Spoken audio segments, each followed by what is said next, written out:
From the roots of our rainforests to the branches of opportunities, Nigeria's green economy is blossoming on an untapped potential. Today on the Chronicles of Construction, we take you through the heart of national strategy and environmental sustainability, right here at the banquet hall of the Presidential Villa in Abuja. My name is Ann David, and you are watching NextGen, where the future is always under construction.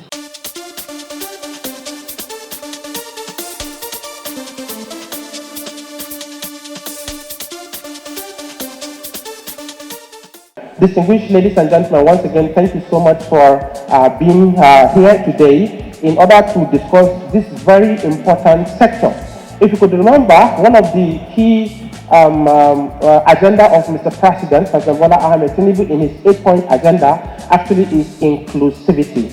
And within the inclusivity, we do try to unlock those sectors who are some sort of silent in this space. So it is now our duty to bring them to the limelight to see how we can explore the available opportunities in that sector so that it will be to the benefit of our dear country, Nigeria. It is an honor indeed to address this very important gathering at this inaugural session of the Nigerian Forest Economic Summit 2025. It is an honor to address you at this defining moment, one where Nigeria stands at the threshold of rediscovering and unlocking her most overlooked blessing, her forest.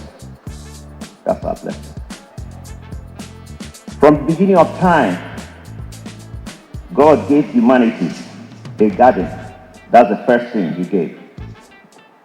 It was a lush, vibrant ecosystem of beauty and utility. It was just paradise. It was potential. It was not just paradise, it was a potential.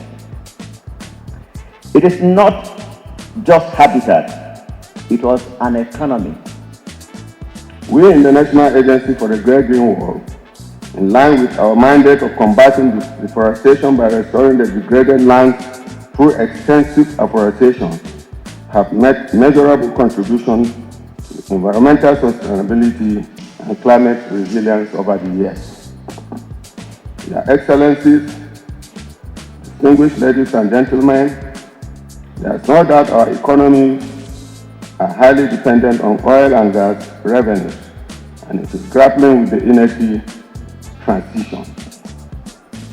A package of natural capital and resource efficiency intervention can ensure the future of forest resources while meeting the increasing demand, and this will be without major compromise to other contributions to the forest resource to the ecosystem. You may want to ask the question, why discuss about the importance of forest? Why is forest so important? The forest, considering the greenhouse effects and its negative effects on our climate or climate change, the forests serve as what we call the carbon sink, which is a means of absorbing the carbon emitted to the atmosphere.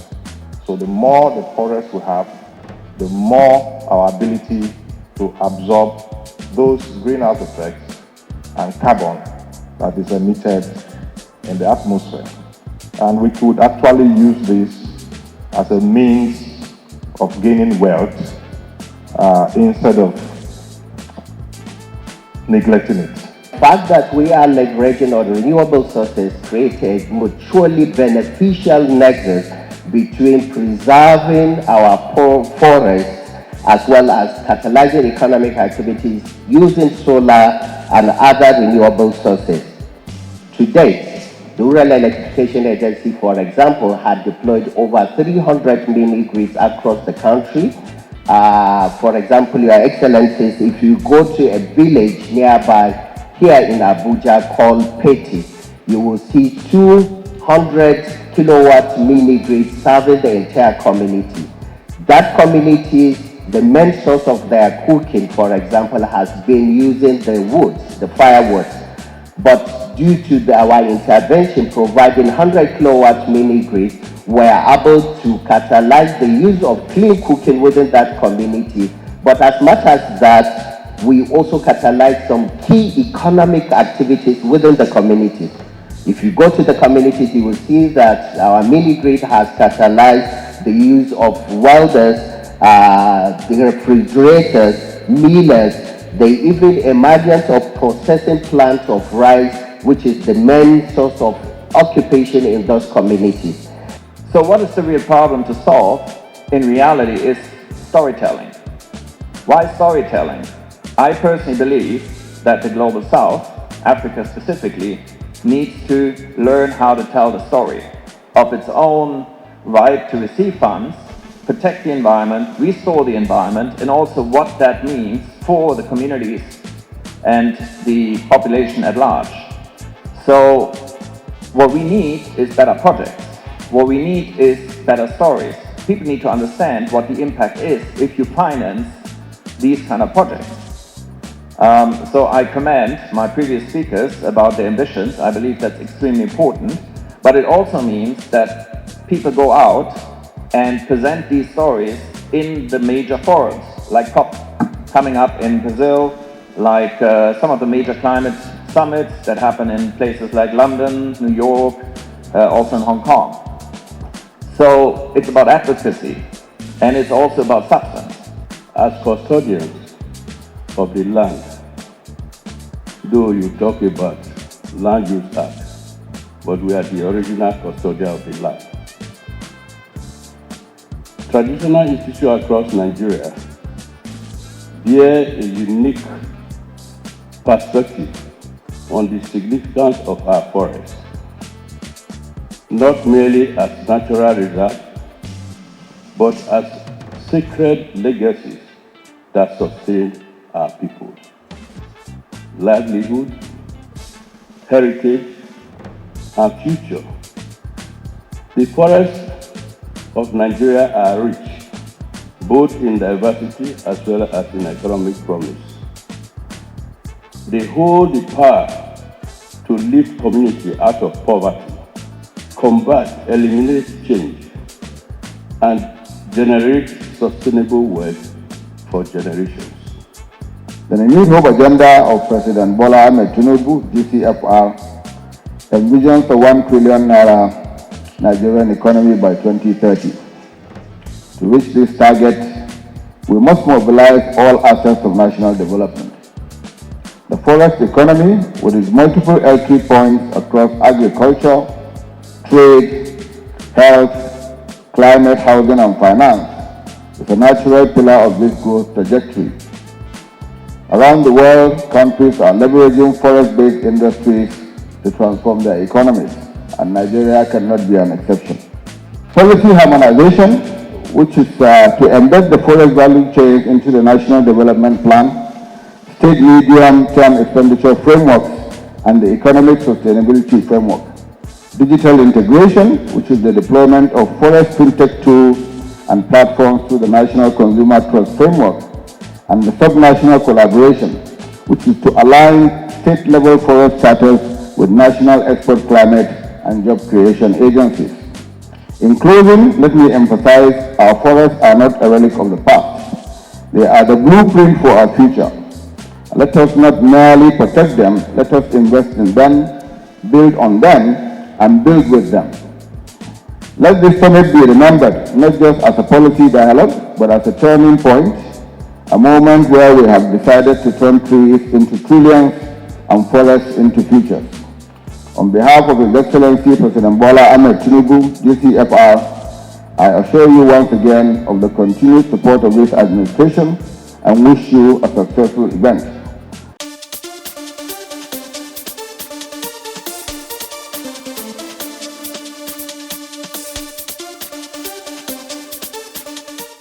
The program is very informative, and it's a needed program, for the sustainability of forestry in Nigeria, especially agroforestry, and the linkage for me as the national program manager for homegrown school feeding program is the smallholder farmers, because the sustainability of an initiative like this will strengthen the smallholder farmers at the grassroots level, which will strengthen the kind of crops, the kind of produce that comes from our farms. Of course, when we talk about forestry, we're talking about trees. So mangoes, oranges, bananas, all those things, they come from the trees. So the sustainability of it in helping our smallholder farmers will also help the kind of fruit that we give to our children in our schools. So working together with the committee, strengthening the committee, making sure the economic inclusion, the financial linkages, and strengthen our smallholder farmers.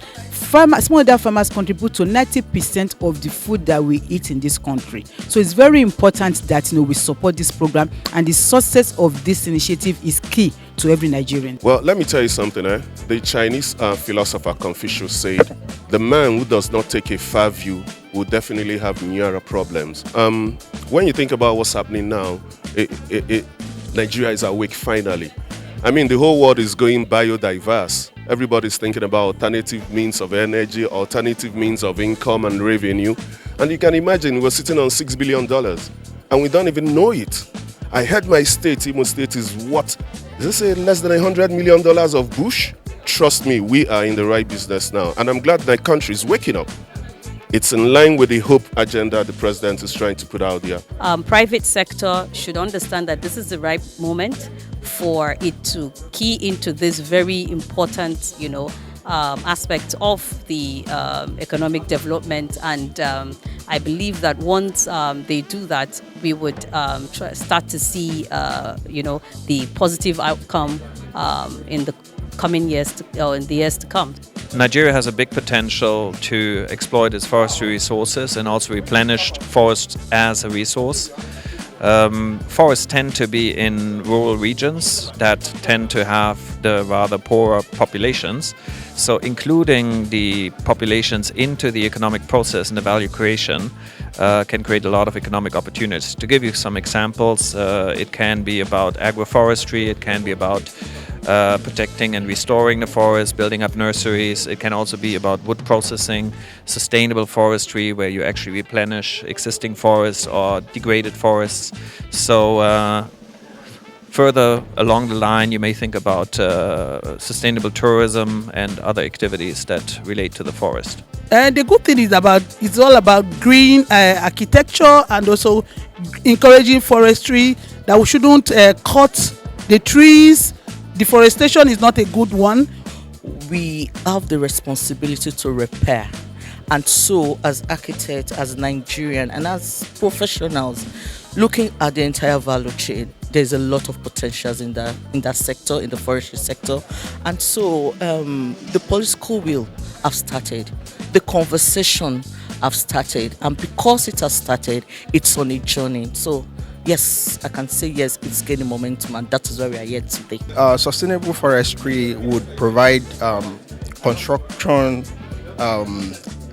industry with materials that are readily available.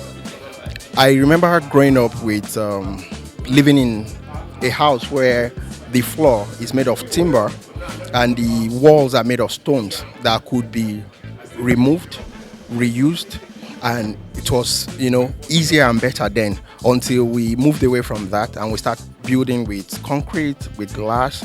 Concrete is hardly that you could actually reuse that. Glass throws in a lot of heat into buildings and it's not actually sustainable.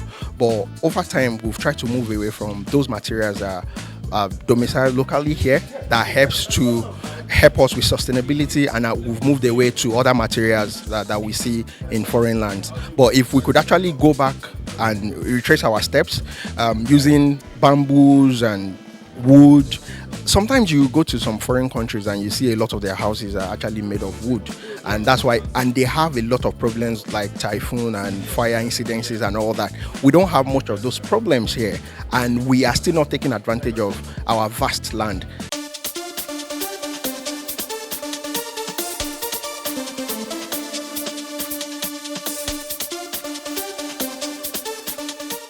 Today's conversations didn't just echo in this hall, they are resonating across Nigeria's future.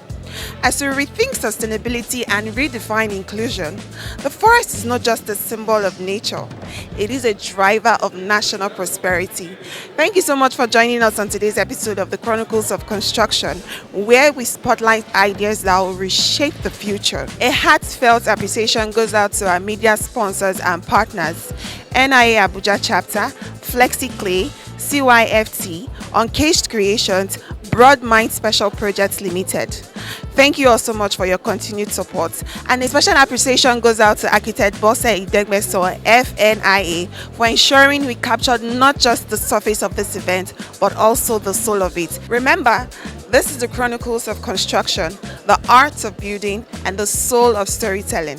Do not forget to hit the likes button, subscribe if you are not yet subscribed, drop a comment in the comments below. My name is Ann David and this is NextGen, where the future is always under construction.